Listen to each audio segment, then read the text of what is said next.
Is there a place on Earth with more myths than the Bermuda Triangle?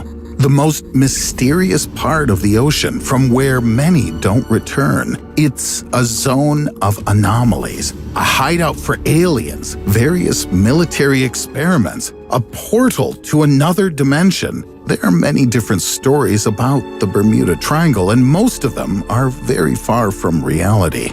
But sometimes, in the Triangle Zone, something happens that even causes skeptics to fall silent. Because it's hard to argue with a living witness.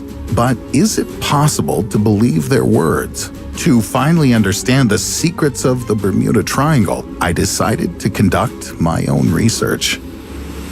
First, I want to briefly remind you what this abnormal zone is. The Bermuda Triangle is the name for the area in the Sargasso Sea, which can be outlined right with a triangle.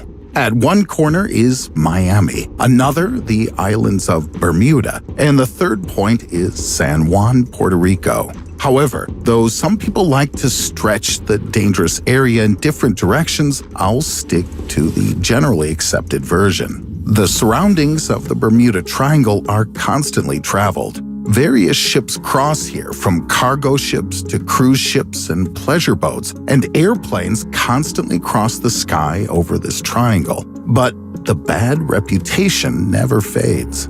It all started with Flight 19. On December 5th, 1945, 5 American aircraft were on a training flight in the Bermuda Triangle area when they suddenly disappeared. All 14 pilots, as well as the 13 crew members of the aircraft that performed the search for the missing planes. And so far, no one has been able to determine the exact cause of what happened.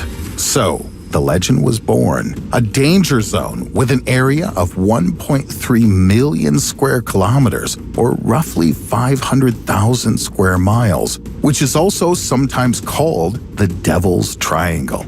After this incident, the number of references to the anomalous area began to grow. People remembered that sometimes some really strange things happened there. This mystery can even be traced back to the time of Christopher Columbus.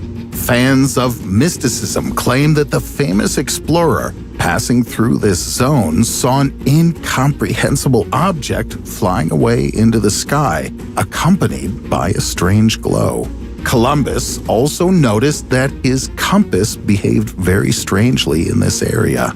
Does this mean that paranormal activity began in the Bermuda Triangle a very long time ago? If you believe the first story regarding unusual disappearances, then everything is much more serious than some may at first believe. One cargo ship and 3 aircraft, along with all passengers and crew, were lost in the Bermuda Triangle just during the period from 1945 to 1950. And this is not counting the case of Flight 19. In fact, there are many such examples. Incidents in the Bermuda Triangle even have their own Wikipedia page. The influence of the triangle even extends onto land. In 1969, 2 small lighthouses on the tiny island of Great Isaac Cay completely disappeared. Neither they nor the bodies of those involved were ever found. True, Tropical Storm Anna swept nearby during the same period. Are these events connected? I have no doubt. But the mystical events of the Bermuda Triangle are most certainly not always without witnesses. Along with more than 900 dead, there have been 19 survivors. I think most of them will not be able to tell us much of anything. Too much time has passed. But there's at least one person in the world who's ready to share information about this mysterious place. And this person is not just a theorist. He experienced abnormal activity himself and managed to survive. His name is Bruce Gernon. On December 4th, 1970, Bruce, along with his father and his business partner, took off from the island of Andros, heading for Miami Beach. It wasn't his first time making this flight, and everything went as usual. The trip should have taken about an hour and a half. Bruce was piloting a Beechcraft Bonanza light engine aircraft. Immediately after takeoff, he noticed a small cloud. The plane rose to an altitude of about 300 meters, or about 1,000 feet, and the cloud also rose with them. It grew literally before their eyes, but the aircraft managed to slip through it. After 10 minutes had passed, and at an altitude of 3,505 meters, or about 11,500 feet, another cloud appeared. It was so large that Bruce again had no choice but to fly directly into it. Everything around immediately turned black, although there was no rain. The pilot noted strange white flashes that were not like lightning. They were so bright that they lit up everything. After about half an hour, Bruce suddenly realized that this was the same cloud through which they'd flown earlier. It had the shape of a ring, a kind of giant donut-shaped cloud. Bruce saw no way to escape from the captivity of this strange cloud when suddenly he noticed a small clearance. This was his only chance. The hole looked like a tunnel just over 1.5 kilometers or 1 mile wide and about 16 kilometers or 10 miles long. At the very end of the tunnel, he could see blue sky.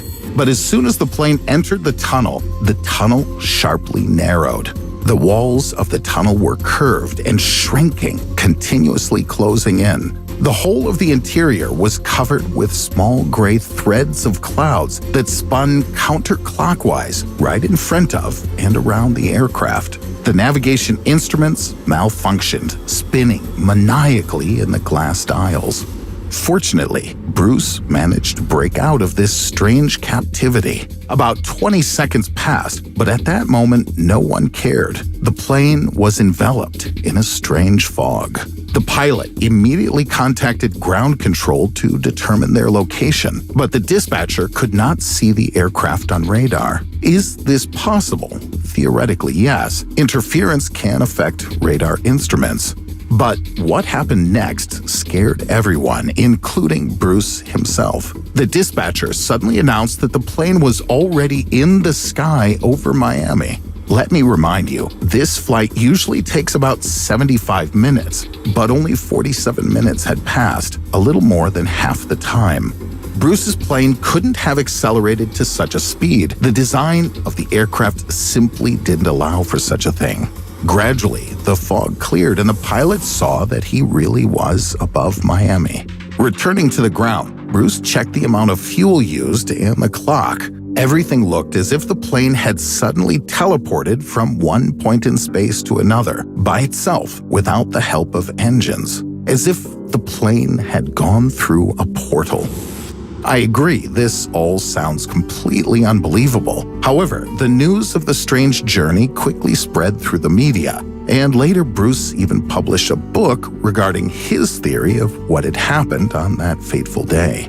In his opinion, the electrically charged fog surrounding the plane was to blame for everything. Professor David Pears agrees with Bruce. The fog formed between two areas of lower and two areas of higher pressure over Florida. Usually, such zones create powerful thunderstorms, but it's not due to just this alone. The ionized air, which creates that eerie fog, also disabled the compass, according to the professor. But what about the appearance of the aircraft having somehow moved in space? This apparently can be explained by dark energy. This form of energy, existing so far only in theory, is responsible for the accelerated expansion of the universe. Some researchers believe that dark energy can be used to create a special engine, allowing us to travel huge distances in fractions of a second. Just like with Bruce's plane. This is a very complex hypothesis, which involves something like a curvature bubble that alters space and time. Generally speaking, to be kind, this is difficult to prove, at least for anything in the near given future. A much more interesting question is where the dark energy could have come from above the Bermuda Triangle. Any ideas? Of course, if you want, you can always come up with some explanation. And many mysterious disappearances in the Bermuda Triangle certainly have completely non-mysterious explanations. For example, ships and planes can fall victim to storms. Some eyewitness accounts are fictitious. Some details are embellished. Also, according to some, the number of ships and planes missing in the area is no more and no less than any other part of the world ocean. Statistically speaking, of course. But still, in the Bermuda Triangle, there is something strange, something fascinating, and something inexplicable. If you liked the video, give it a thumbs up. Don't forget to subscribe to the channel if you haven't already done so. Click on the bell to receive notifications of new interesting videos that are waiting for you ahead.